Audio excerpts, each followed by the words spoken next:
नमस्कार दोस्तों, decode exam के इस ऑनलाइन पोर्टल पर मैं प्रशांत आप सबका स्वागत करता हूं। दोस्तों, आप लोगों की बेहद मांग पर हम शुरू कर रहे हैं यूपी स्पेशल जीके की एक सीरीज, जिसका कि ये मेरा पहला लेक्चर होगा। तो जैसा कि आप जानते हैं, यूपी पीसीएस प्रिलिमिनरी एग्जामिनेशन 15 दिसंबर 2019 को प्रस्तावित है। तो उसके लिए तो ये लेक्चर बेहद महत्वपूर्ण है ही, साथ ही यूपी से रिलेटेड जितने भी एग्जाम होते हैं उन सब में यूपी का जीके पूछा जाता है। और इसलिए अगर आप यूपी से रिलेटेड एग्जाम देते हैं तो आपके लिए ये पूरी सीरीज जो है बेहद महत्वपूर्ण होगी। इस लेक्चर को शुरू करूं उससे पहले मैं बताना चाहूंगा कि जो लोग पीसीएस प्रिलिमिनरी एग्जामिनेशन 2019 देने जा रहे हैं उनके लिए हमने एक डिटेल्ड टेस्ट सीरीज बनाई है, जिसमें कि कुल 25 टेस्ट हैं। और उसकी व्याख्या के माध्यम से हमने जो है इस पूरे पीसीएस प्रिलिमिनरी एग्जामिनेशन के सिलेबस को कवर किया है। बहुत डिटेल में हमने व्याख्या लिखी है। तो अभी तक अगर आप इस टेस्ट सीरीज से अवेयर ना हो तो आप जो है हमारे वेबसाइट www.decodexam.com पर जाकर के डेमो टेस्ट दे सकते हैं ऑनलाइन। उसके साथ ही पीडीएफ डाउनलोड कर सकते हैं। उसके अलावा इस वीडियो के डिस्क्रिप्शन में पूरी प्रक्रिया हमने लिख करके रखी है कि कैसे कैसे आपको जो है डेमो टेस्ट देना है। तो आपको ज्वाइन करना हो ना करना हो, लेकिन डेमो टेस्ट जरूर दीजिए। साथ ही डेमो पीडीएफ जरूर डाउनलोड कर लीजिए। उसमें बहुत सारा कंटेंट है जो कि आपके एग्जाम के लिए हेल्पफुल होगा। ठीक है, अगर कोई दिक्कत आती है तो ये नंबर डिस्प्ले हो रहा है, इस पे व्हाट्सएप करके या कॉल करके जैसे भी आपको ठीक लगे आप संपर्क कर सकते हैं। ठीक है, तो जूनियर असिस्टेंट के लिए एक टेस्ट सीरीज हमारे यहाँ चल रही है और एक यूपी पीसीएस प्रिलिमिनरी एग्जामिनेशन के लिए। ठीक है, तो ये सारी कहानी हो गई। अब सीधे सीधे हम आ जाते हैं इस लेक्चर पर। तो देखिए, बहुत सारे मैप वगैरह का प्रयोग करके हम एक एक बातों को आपको समझाएंगे, तो बहुत जो है अच्छी क्लियरिटी इस पे आपकी हो जाएगी। तो चलिए इसको शुरू करते हैं। तो देखिए, जैसा कि हम जानते हैं, उत्तर प्रदेश जो है जनसंख्या के हिसाब से भारत का सबसे बड़ा राज्य है। तो बहुत अधिक जनसंख्या यहाँ पर है। लेकिन अगर हम जो है क्षेत्रफल की बात करें, जनसंख्या में यूपी नंबर 1 है, लेकिन क्षेत्रफल में क्या है, चौथे नंबर पे है। तो उत्तर प्रदेश से जो है पहले कौन कौन है, तो राजस्थान, मध्य प्रदेश, महाराष्ट्र, ये उत्तर प्रदेश से बड़े क्षेत्रफल वाले राज्य हैं। हालांकि उत्तर प्रदेश जनसंख्या में नंबर 1 है। तो देखिए, इसमें थोड़ा जो है हम हिस्ट्री की बात करेंगे। बाकी जो है सेकेंड पार्ट में हम उत्तर प्रदेश के हिस्ट्री को ही पढ़ेंगे। पूरा जो है आर्यों के समय से शुरू करके हम जो है आधुनिक भारत तक और बल्कि जो है 1947 तक, आज़ादी तक आएंगे। पूरा डिटेल में बात करेंगे, लेकिन अभी हम थोड़ा शार्ट में बात करते हैं। तो 1937 में उत्तर प्रदेश का गठन संयुक्त प्रांत के नाम से किया गया। इससे पहले इसका नाम था यूनाइटेड प्रोविंस ओध, अंग्रेजी राज्य में मैं बता रहा हूं।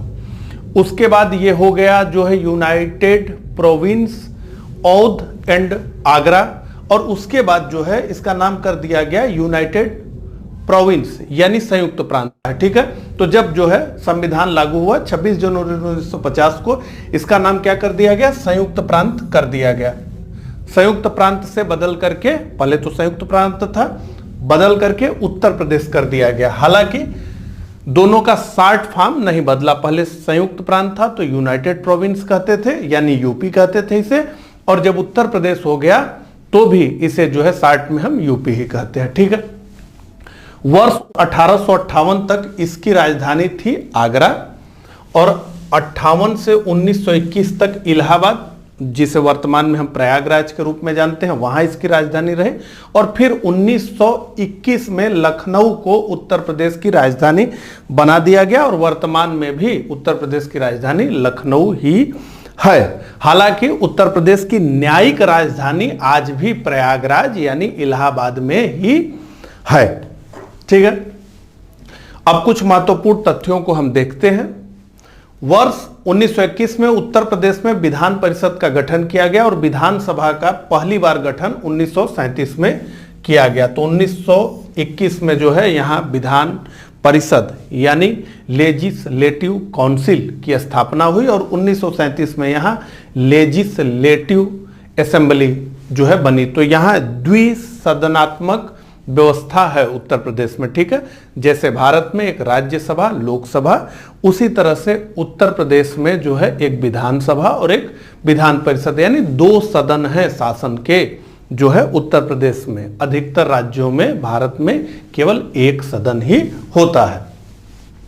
तो विधानसभा का पहली बार गठन 1937 में किया गया। विधान परिषद के प्रथम सभापति जो थे वो थे श्री चंद्र भाल और विधानसभा के प्रथम अध्यक्ष थे पुरुषोत्तम दास टंडन जी, ठीक है। 9 नवंबर 2000 को उत्तर प्रदेश का विभाजन किया गया तो बहुत मांग उठने लगी कि पहाड़ी राज्यों के साथ भेदभाव किया जा रहा है और एक आंदोलन जो है उठ खड़ा हुआ और उसके परिणाम में 13 जिलों को, उत्तर प्रदेश के 13 जिलों को पृथक करके एक अलग राज्य बना दिया गया 9 नवंबर 2000 को, जिसका के नाम रखा गया उत्तरांचल। बाद में इसका नाम बदल के रख दिया गया उत्तराखंड, ठीक है। भारत के राष्ट्रीय राजधानी क्षेत्र यानी नेशनल कैपिटल रीजन यानी एनसीआर की बात कर रहे हैं। जैसा कि हम जान रहे हैं कि दिल्ली में जो है जनसंख्या घनत्व तो बहुत अधिक हो गया है, जनसंख्या का प्रेशर बहुत अधिक हो गया है और इसलिए जो है अगल बगल के राज्यों के जिलों को मिलाकर के एक एनसीआर जो है नेशनल कैपिटल रीजन जो है बनाया जा रहा है। तो उसमें उत्तर प्रदेश के कितने जिले आ रहे हैं ये प्रश्न पूछा जाता है। तो उसका उत्तर है मेरठ, गाजियाबाद, गौतम बुद्ध नगर, बुलंदशहर, हापुड़, बागपत, मुजफ्फरनगर और शामली इसमें जो है शामिल है। तो जैसा कि आप जानते हैं उत्तर प्रदेश का उच्च न्यायालय प्रयागराज में है और इसकी एक खंडपीठ है वो लखनऊ में है, ठीक है। अब आगे बढ़े, उत्तर प्रदेश के राज्य प्रतीकों की बात हम करें, ठीक है। तो उत्तर प्रदेश का राजकीय चिन्ह जो है एक वृत्त में 2 मछलियां तथा एक तीर धनुष, ठीक है, राजकीय चिन्ह है उत्तर प्रदेश का, ठीक है। जैसा कि आप यहां पे देख पा रहे होंगे, मुझे उम्मीद है कि आपको दिख रहा होगा, ठीक है। एक वृत्त में 2 मछलियां तथा एक तीर धनुष राजकीय चिन्ह को 1938 में स्वीकृत किया गया। तो 1938 से यह राजकीय चिन्ह प्रयोग हो रहा है। अगला, उत्तर प्रदेश का राजकीय वृक्ष जो है ये है अशोक, ठीक है। उत्तर प्रदेश का राजकीय वृक्ष अशोक है, यहां पर आप देख सकते हैं इमेज में। राजकीय पुष्प उत्तर प्रदेश का जो है वो है पलाश। और कमेंट करके मुझे बताइए कि भारत का राष्ट्रीय वृक्ष कौन सा है, ठीक है। तो पलाश यहां पर आप देख सकते हैं। उसके अलावा राजकीय पशु उत्तर प्रदेश का है 12 सिंगा, यहां पर आप इसे जो है देख सकते हैं। राजकीय पक्षी सारस, जिसे क्रोंच भी कहते हैं, यहां पर आप इसे क्लियरली देख सकते हैं। ये जो है राजकीय पक्षी है उत्तर प्रदेश का।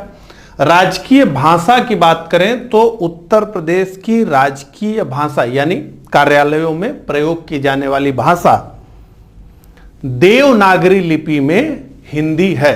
तो ये देवनागरी लिपि है, ठीक है। जो आप पढ़ रहे हैं ये देवनागरी लिपि में हिंदी है। अगर जो है राम को मैं ऐसे लिख दूं तो ये रोमन लिपि में हिंदी है ये हिंदी ही, लेकिन ये रोमन लिपि में हिंदी है। और अगर मैं इसे ऐसे लिख दूं तो ये देवनागरी लिपि में हिंदी है। तो देवनागरी लिपि में हिंदी उत्तर प्रदेश की राजकीय भाषा है। उसके बाद जो है द्वितीय राजभाषा बना दिया गया उत्तर प्रदेश के उर्दू को 1989 से, ठीक है। तो इसको भी याद करिएगा, 1989 से उत्तर प्रदेश में उर्दू को भी जो है राजकीय भाषा बना दिया गया। और यहां का राजकीय खेल उत्तर प्रदेश का हॉकी है और भारत का भी राजकीय खेल हॉकी है। आगे बढ़ते हैं, राजनीतिक प्रशासन की बात करते हैं। तो उत्तर प्रदेश में विधानसभा में सदस्यों की इस समय कुल संख्या है 404। इसमें से 403 तो डायरेक्ट जनता से चुन करके आते हैं, वो चुनाव में जाते हैं। वोटिंग के माध्यम से आते हैं। एक जो है सदस्य एंग्लो इंडियन जो है, इन्हें राज्यपाल मनोनीत करते हैं। ठीक है, तो ये चुनाव में नहीं जाते हैं। अगर राज्यपाल को ये लगे कि राज्य विधानसभा में एंग्लो इंडियन का प्रतिनिधित्व पर्याप्त नहीं है, तो वो एक एंग्लो इंडियन को मनोनीत कर सकते हैं। और चूंकि जो है ये सत्ताधारी पार्टी का मामला होता है, तो हमेशा राज्यपाल को ये लगता ही है कि एक एंग्लो इंडियन को लाना ही है। ठीक है, विधान परिषद की बात करें, यानी जो है लेजिस्लेटिव काउंसिल की बात करें, तो लेजिस्लेटिव काउंसिल यानी विधान परिषद के मेंबरों को हम कहते हैं एमएलसी, यानी मेंबर ऑफ लेजिस्लेटिव काउंसिल। और विधान सभा यानी लेजिस्लेटिव असेंबली के सदस्यों को हम कहते हैं एमएलए, यानी मेंबर ऑफ लेजिस्लेटिव असेंबली। ठीक है, तो विधान परिषद की सदस्य संख्या कितनी है? 100। विधानसभा की कितनी है? 404। कैसे कैसे? तो 403 निर्वाचित प्लस एक एंग्लो इंडियन मनोनीत। लोकसभा में उत्तर प्रदेश से आती हैं कुल 80 सीटें, और इसीलिए कहा जाता है कि दिल्ली की कुर्सी का जो रास्ता है वो जो है उत्तर प्रदेश से जाता है। तो जिसको भी दिल्ली की कुर्सी पे बैठना हो, उसे जो है उत्तर प्रदेश की रजामंदी की आवश्यकता होती है। और ऐसा क्यों कहा जाता है? ऐसा इसलिए कहा जाता है कि उत्तर प्रदेश में कुल 80 लोकसभा की सीटें हैं। राज्यसभा में भी वही हाल है। राज्यसभा में उत्तर प्रदेश से कुल 31 सीटें हैं। सर्वाधिक विधानसभा उत्तर प्रदेश के प्रयागराज जिले में है। यहां कुल कितनी विधानसभाएं हैं? तो 12 विधानसभा सीटें हैं। ठीक है, तो सर्वाधिक विधानसभा सीट वाला जिला प्रयागराज है, यानी इलाहाबाद है। वहां से कुल 12 सीटें हैं विधानसभा में। अब जो है कुछ महत्वपूर्ण तथ्यों को देख लिया जाए, उसके बाद जो है हम थोड़ा उत्तर प्रदेश के भूगोल की तरफ बढ़ेंगे। तो उत्तर प्रदेश के प्रथम मुख्यमंत्री रहे गोविंद बल्लभ पंत। ये उत्तर प्रदेश के प्रथम मुख्यमंत्री रहे। उसके अलावा जो है देश की पहली महिला मुख्यमंत्री के तौर पर सुचेता कृपलानी, ठीक है, मुझे कमेंट करके बताइएगा कि ये किनकी पत्नी थी। राष्ट्रीय आंदोलन में बहुत बड़े एक नाम थे, उनकी पत्नी थी सुचेता कृपलानी। और ये भी बताइएगा कि सुचेता कृपलानी किस पार्टी से आती थी और उनके पति किस पार्टी से आते थे। ठीक है, तो मुख्यमंत्री के तौर पर सुचेता कृपलानी उत्तर प्रदेश के मुख्यमंत्री के पद पर 1963 से 1967 तक रही। ठीक है, तो आजादी के तुरंत बाद ही। देश की पहली महिला राज्यपाल के तौर पर सरोजनी नायडू 1947 से 1949 तक उत्तर प्रदेश के राज्यपाल के पद पर इन्होंने कार्य किया। तो ये सारे प्रश्न सीधे सीधे परीक्षाओं में पूछ लिए जाते हैं, इसलिए मेरी बातों को ध्यान से सुनते चलिए। बाद में मैं जो है इसका पीडीएफ आपको दे दूंगा। ठीक है, अगला है चौधरी चरण सिंह और विश्वनाथ प्रताप सिंह उत्तर प्रदेश के ऐसे 2 मुख्यमंत्री रहे जो भारत के बाद में प्रधानमंत्री भी बने। कौन कौन? तो चौधरी चरण सिंह ये उत्तर प्रदेश के मुख्यमंत्री थे, और विश्वनाथ प्रताप सिंह उत्तर प्रदेश के ऐसे 2 मुख्यमंत्री हैं जो भारत के प्रधानमंत्री भी रह चुके हैं। इसके अलावा नारायण दत्त तिवारी एकमात्र ऐसे राजनेता हैं, ये उत्तराखंड से आते थे। उत्तर प्रदेश में बहुत जबरदस्त जो है इनकी राजनीति चल रही थी। हालांकि जब बंटवारा हो गया तो ये उत्तराखंड के थे, तो उत्तराखंड चले गए। तो ये दोनों जगहों पर उत्तर प्रदेश में भी मुख्यमंत्री रहे और बाद में जब उत्तराखंड बना तो वहां के भी मुख्यमंत्री रहे। ठीक है, इसके अलावा उत्तर प्रदेश विधानसभा के पूर्व अध्यक्ष बनारसी दास और श्रीपति मिश्रा उत्तर प्रदेश के मुख्यमंत्री भी रह चुके हैं। तो ये लोग विधानसभा के अध्यक्ष भी रहे और उत्तर प्रदेश के मुख्यमंत्री भी रहे। उत्तर प्रदेश में सर्वाधिक बार, हालांकि ये जो है हम केवल टर्म की बात कर रहे हैं, ठीक है, इसमें वो कितना ड्यूरेशन रहा उसकी बात नहीं कर रहे हैं। तो उत्तर प्रदेश में सर्वाधिक बार मुख्यमंत्री बनी है मायावती, और सर्वाधिक बार विधानसभा अध्यक्ष आत्माराम गोविंद खरे वो केसरी नाथ त्रिपाठी 3 बार। उत्तर प्रदेश में अब तक कुल 10 बार राष्ट्रपति शासन लगाया जा चुका है। पहली बार राष्ट्रपति शासन उत्तर प्रदेश में 25 फरवरी 1968 को लगाया गया था, जो कि 25 फरवरी 1969 तक चला था। ठीक है, तो अगर ये लेक्चर आपको अच्छा लग रहा है तो जो है निश्चित रूप से इस वीडियो को लाइक करिए, शेयर करिए। तो उत्तर प्रदेश प्रशासनिक इकाइयां, इसकी थोड़ी बात हम कर लेते हैं। तो उत्तर प्रदेश में कुल जिलों की संख्या है 75। अगर मंडलों की बात करें, कमिश्नरी की बात करें हम, तो कुल 18 है, जिसमें से कि 18वां अलीगढ़ है। ठीक है, तो सबके यहाँ पे नाम लिखे गए हैं। जितने मंडल हैं, आगरा, आजमगढ़, प्रयागराज, कानपुर, गोरखपुर, चित्रकूट, झांसी, देवीपाटन, अयोध्या, बस्ती, बरेली, मिर्जापुर, मुरादाबाद, मेरठ, लखनऊ, वाराणसी और सहारनपुर। सबसे बड़ा मंडल कानपुर और लखनऊ मंडल है और सबसे छोटा मंडल सहारनपुर है उत्तर प्रदेश का। कुल ग्राम पंचायतों की बात करें तो 59,073। कुल नगर पंचायतों की बात करें तो 438। कुल नगर पालिका परिषद की बात करें तो 193। कुल नगर निगम की बात करें तो 16 और नगर एवं नगर समूहों की संख्या की बात करें तो कुल 915 हैं। ठीक है, तो अब आ जाते हैं उत्तर प्रदेश भौगोलिक संरचना पर। तो सबसे पहले हम बात करेंगे उत्तर प्रदेश के अक्षांशीय और देशांतरीय विस्तार के बारे में। तो देखिए, विश्व मानचित्र पर उत्तर प्रदेश की अवस्थिति 23 डिग्री 52 मिनट उत्तरी अक्षांश से 30 डिग्री 24 मिनट उत्तरी अक्षांश और 77 डिग्री 5 मिनट पूर्वी देशांतर से 84 डिग्री 39 मिनट पूर्वी देशांतर के बीच है।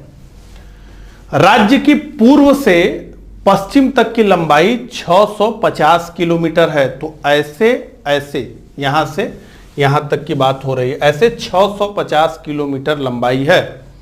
और उत्तर से दक्षिण ऐसे बात हो रही है, उत्तर से दक्षिण 240 किलोमीटर इसकी लंबाई है। तो ऐसे 240, ऐसे 650। उत्तर प्रदेश का क्षेत्रफल कितना है तो 2,40,928 वर्ग किलोमीटर में उत्तर प्रदेश विस्तृत है। और ये क्षेत्रफल के लिहाज से भारत का चौथा सबसे बड़ा राज्य है। इससे बड़े राज्य कौन से हैं क्षेत्रफल में? तो राजस्थान, मध्य प्रदेश और महाराष्ट्र, जैसा कि मैंने आपको बताया था। हालांकि उत्तर प्रदेश क्षेत्रफल में चौथे नंबर पे आता है, लेकिन जनसंख्या में ये पहले नंबर पे आता है। और इसलिए यहां पर जो है जनसंख्या घनत्व तो बहुत अधिक है। अब आगे बढ़ते हैं। उत्तर प्रदेश का सबसे पूर्वी जिला जो है वो बलिया है। अब मुझे पता नहीं आपको कितना दिख रहा है, लेकिन मैं ऐसे कर दे रहा हूं, ये बलिया। उत्तर प्रदेश का सबसे पूर्वी जिला कौन सा है? बलिया है। सबसे पश्चिमी जिला कौन सा है? तो शामली है। सबसे उत्तरी जिला कौन सा है? तो सहारनपुर है, आप देख रहे हैं ऊपर। और सबसे दक्षिणी जिला कौन सा है? तो सोनभद्र है। ठीक है, तो ये आपको याद रखना है, ये इसी तरीके से पूछा जाता है, मैप पे आप देख सकते हैं। राज्य के सर्वाधिक क्षेत्रफल वाले 4 जिले कौन कौन से हैं? तो यहां आप देख सकते हैं लखीमपुर खीरी, आप देख लीजिए बहुत बड़ा दिख रहा है। उसके बाद सोनभद्र, यहां पर देख लीजिए बहुत बड़ा है। ठीक है, सोनभद्र। उसके बाद हरदोई, यहां पर आप देख सकते हैं हरदोई को। ठीक है, उसके बाद सीतापुर, सीतापुर को आप यहां देख सकते हैं। ठीक है, ये प्रदेश के सबसे बड़े जिले हैं। उसके बाद राज्य के सबसे कम क्षेत्रफल वाले 4 जिले कौन से हैं? तो हापुड़ है, गाजियाबाद है, भदोही है और शामली है। इसमें आप जो है मैप में उसे देख सकते हैं। ठीक है, अब आगे बढ़ते हैं। उत्तर प्रदेश एकमात्र देश नेपाल के साथ अंतर्राष्ट्रीय सीमा बनाता है। तो इस मैप में आप देख सकते हैं नेपाल स्पष्ट रूप से आपको यहां दिख रहा है। राज्य के 7 जिले नेपाल की सीमा को स्पर्श करते हैं। पूर्व से पश्चिम तक ये जिले हैं, तो क्रम भी पूछ देता है, पूर्व से पश्चिम तक बताइए, तो उसी क्रम से मैं बता रहा हूं जिस क्रम से यहां पर जो है लिखा गया है। ठीक है, तो पूर्व से पश्चिम के तरफ से ये जिले हैं। तो आप यहां देखिए महाराजगंज आपको दिख रहा है, ठीक है, नेपाल से सीमा लगाता है। दूसरा कौन सा? सिद्धार्थनगर, तो यहां पर आप जो है देख रहे हैं सिद्धार्थनगर जिला है। उसके बाद बलरामपुर, तो यहां पर आप देख रहे हैं बलरामपुर नेपाल से सीमा लग रही। उसके बाद श्रावस्ती, तो यहां पर श्रावस्ती है आप देख रहे हैं। उसके बाद बहराइच, तो यहां पर आप बहराइच को देख रहे हैं। उसके बाद लखीमपुर, तो यहां पर आप लखीमपुर को देख रहे हैं। उसके बाद पीलीभीत, तो यहां पर पीलीभीत आप देख रहे हैं। तो ये कौन सा क्रम है? तो पूर्व से पश्चिम का क्रम है। और पश्चिम से पूर्व का क्या क्रम है? पीलीभीत, लखीमपुर, बहराइच, श्रावस्ती, बलरामपुर, सिद्धार्थनगर और महाराजगंज। ठीक है, तो ये इस मैप में हमने देख लिया। एकमात्र जो है देश से उत्तर प्रदेश अपना सीमा साझा करता है, वो देश है नेपाल, और इसके 7 जिले नेपाल से अपनी सीमा बनाते हैं। ठीक, आगे बढ़िए। उत्तर प्रदेश 8 राज्य कौन कौन? हिमाचल प्रदेश, राजस्थान, मध्य प्रदेश, छत्तीसगढ़, झारखंड, बिहार, उत्तराखंड, हरियाणा और एक केंद्र शासित प्रदेश दिल्ली से अपनी सीमा साझा करता है। तो जितनी भी बात हमने की उसको देख लिया जाए। तो यहां देखिए हिमाचल से सबसे छोटी बाउंड्री उत्तर प्रदेश की लगती है। यहां देखिए हिमाचल है। उसके बाद जो है हम पढ़ते चलते हैं और मैप में देखते चलते हैं। ठीक है, आप भी देखते चलिए। उसके बाद राजस्थान, तो यहां पर देखिए राजस्थान से जो है उत्तर प्रदेश की सीमा लगती है। उसके बाद मध्य प्रदेश, तो ये पूरा मध्य प्रदेश से सबसे बड़ी सीमा जो है उत्तर प्रदेश की लगती है, तो ये पूरा मध्य प्रदेश। उसके बाद छत्तीसगढ़, यहां पर आप देखिए जो है छत्तीसगढ़। ठीक है, उसके बाद झारखंड, यहां पर आप देखिए झारखंड। उसके बाद बिहार, यहां पर आप देखिए बिहार है। उसके बाद उत्तराखंड, यहां पर आप देखिए उत्तराखंड है। ठीक है, यह समझ में आ गया। हिमाचल प्रदेश, राजस्थान, मध्य प्रदेश, छत्तीसगढ़, झारखंड, बिहार, उत्तराखंड, हरियाणा और एक केंद्र शासित प्रदेश जो है दिल्ली। तो यहां पर देखिए ये दिल्ली है। ठीक है, गाजियाबाद और गौतम बुद्ध नगर इससे जो है स्पर्श करते हैं। ठीक है, अब इसके अलावा अगला पॉइंट देखें। इसमें से उत्तर प्रदेश के सबसे अधिक 11 जिले मध्य प्रदेश को स्पर्श करते हैं।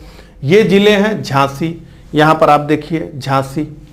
ठीक है, झांसी। उसके बाद इटावा, इटावा यहां पर आप देखिए। उसके बाद ललितपुर, तो यहां देखिए ललितपुर है। उसके बाद महोबा, तो यहां पर महोबा है। उसके बाद बांदा, तो यहां पर बांदा है। उसके बाद चित्रकूट, तो यहां पर चित्रकूट है। उसके बाद प्रयागराज, तो यहां पर प्रयागराज है।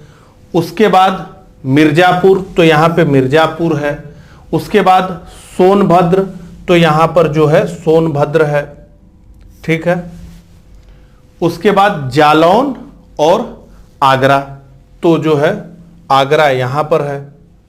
ठीक है, आगरा यहां पर है और जालौन उरई यहां पर है। ठीक है, तो मध्य प्रदेश की बात हमने कर ली। मध्य प्रदेश से जितने जिले लगते हैं उनको मैप में हमने देख लिया।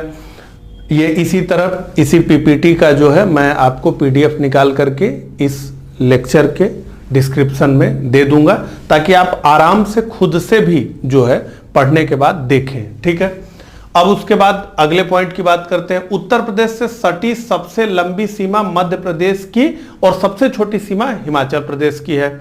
देख लीजिए, हिमाचल प्रदेश बहुत छोटा सीमा साझा करता है उत्तर प्रदेश के साथ। ठीक है, और मध्य प्रदेश आप देख लीजिए यहां से शुरू हुआ है और ये जो है यहां तक है। ठीक है, तो सबसे बड़ी सीमा उत्तर प्रदेश मध्य प्रदेश के साथ और सबसे छोटी सीमा उत्तर प्रदेश हिमाचल प्रदेश के साथ शेयर करता है। ये यहां तक क्लियर है। अब आगे बढ़ते हैं। उत्तराखंड के साथ सीमा साझा करने वाले 7 जिले हैं, उत्तर प्रदेश के 7 जिले हैं। कौन कौन है? तो सहारनपुर, मुजफ्फरनगर, बिजनौर, मुरादाबाद, रामपुर, बरेली और पीलीभीत। तो यहां देखिए पीलीभीत, बरेली, ठीक है, पीलीभीत, बरेली, रामपुर, मुरादाबाद, बिजनौर, मुजफ्फरनगर, सहारनपुर, ये आप देख सकते हैं, ठीक है। तो सहारनपुर, मुजफ्फरनगर, बिजनौर, मुरादाबाद, रामपुर, बरेली और पीलीभीत, यहां पर आप देख सकते हैं, ठीक है। बिहार के साथ सीमा साझा करने वाले 7 जिले हैं उत्तर प्रदेश के। कौन कौन से? तो यहां पर देखिए सोनभद्र, उसके बाद चंदौली, यहां पर देखिए चंदौली, उसके बाद गाजीपुर, यहां देखिए गाजीपुर, उसके बाद बलिया, यहां पर देखिए बलिया, उसके बाद देवरिया, यहां पे देखिए देवरिया, उसके बाद कुशीनगर, यहां पे देखिए कुशीनगर, इसके बाद महाराजगंज, यहां पर देखिए महाराजगंज, ठीक है। तो ये 7 जिले हैं जो बिहार से सीमा लगाते हैं। तो इस स्लाइड में हमने उत्तराखंड और बिहार की बात कर ली है। अब आगे बढ़ते हैं। हरियाणा के साथ सीमा साझा करने वाले 6 जिले हैं। कौन कौन है? सहारनपुर, शामली, बागपत, गौतम बुद्ध नगर, अलीगढ़ और मथुरा। तो यहां से हम जो है देखते हैं। तो सहारनपुर, यहां देखिए हरियाणा से, उसके बाद जो है शामली, शामली यहां देखिए, उसके बाद बागपत, यहां देखिए बागपत, उसके बाद गौतम बुद्ध नगर, ठीक है। तो ग्रेटर नोएडा की बात हो रही है यहां पे जो है गौतम बुद्ध नगर, ठीक है। उसके बाद जो है अलीगढ़, ठीक है। तो अलीगढ़ यहां पर देखिए, उसके अलावा मथुरा, ठीक है। तो यहां पर मथुरा देखिए, ठीक है। ये जो है हरियाणा के साथ 6 जिले जो सीमा लगाते हैं, उसकी बात हमने की। दिल्ली के साथ सीमा साझा करने वाले जिले हैं गाजियाबाद और गौतम बुद्ध नगर। तो यहां पर देखिए छोटा सा जो है दिल्ली है, तो ये है गाजियाबाद, ये है ग्रेटर नोएडा, ये दोनों जो है दिल्ली के साथ अपनी सीमा साझा करते हैं, ठीक है। राजस्थान के साथ सीमा साझा करने वाले जिले हैं आगरा और मथुरा। तो यहां देखिए राजस्थान है, यहां पर है मथुरा, ये है आगरा और यहां पर है राजस्थान। तो ठीक है, हमने किसकी किसकी बात की? हरियाणा की बात की, दिल्ली की बात की और राजस्थान की बात की, ठीक है। अब आगे बढ़ते हैं। झारखंड और छत्तीसगढ़ राज्य के साथ सीमा साझा करने वाला उत्तर प्रदेश का एकमात्र जिला सोनभद्र है। तो कहां कहां की बात हम कर रहे हैं? झारखंड और छत्तीसगढ़। तो यहां नीचे देखिए छत्तीसगढ़ है, ठीक है, और ये ऊपर सोनभद्र जिला है, और यहां देखिए झारखंड है, ठीक है। तो झारखंड और जो है छत्तीसगढ़ के साथ सीमा साझा करने वाला अकेला जिला है सोनभद्र। इसके अलावा सोनभद्र जो है कई मायनों में बहुत अलग है, ठीक है। तो इसकी एक विशेषता यहां पर देख लीजिए भौगोलिक। सोनभद्र एक ऐसा जिला है जो 4 राज्यों से अपनी सीमा साझा करता है, जिनमें मध्य प्रदेश, देखिए मध्य प्रदेश, छत्तीसगढ़, देखिए यहां पे छत्तीसगढ़, झारखंड, यहां पे देखिए झारखंड, और बिहार, यहां पे देखिए बिहार शामिल है। तो ये जो है उत्तर प्रदेश का एकमात्र जिला है जो 4 राज्यों से अपनी सीमा साझा करता है, ठीक है। आगे बढ़ते हैं। अब ये देखिए उत्तर प्रदेश के भूभाग को कितने भागों में बांटा गया है, उस सब पे जो है डिटेल है। इसको हम जो है अगले लेक्चर में डिस्कस करेंगे, ठीक है। तो इस लेक्चर में बस इतना ही। मुझे कमेंट करके जरूर बताइएगा कि मेरा ये प्रयास आपको कैसा लगा। अगर मेरा ये प्रयास आपको अच्छा लगा तो इस लेक्चर को लाइक कर दीजिए और इस लेक्चर को ज़्यादा से ज़्यादा शेयर कर दीजिए। मिलता हूँ इसी सीरीज के अगले लेक्चर में, तब तक के लिए आप सभी लोगों को नमस्कार।